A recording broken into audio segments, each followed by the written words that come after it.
সকাল সকাল আজকে ভাত খাচ্ছি। রোজই খাই, হ্যাঁ রোজই খাই।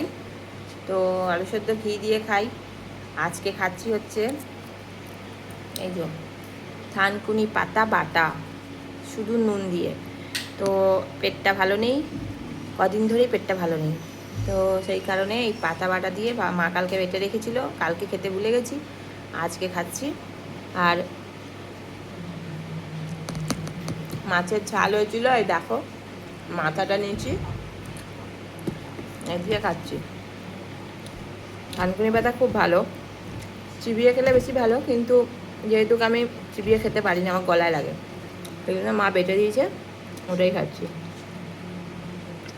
10টা 20 বেজে গেল, খেয়ে দিয়ে দৌড়াবো ডিউটি। চেয়ার নেবে না?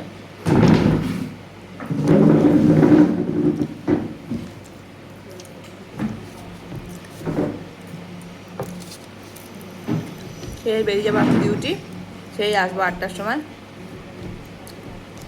তাহলে খেয়ে নিই। সকালবেলা আগে মুড়ি ফুড়ি খেয়ে যেতাম, এখন আর ভালো লাগে না, ভাত খেয়ে যাই।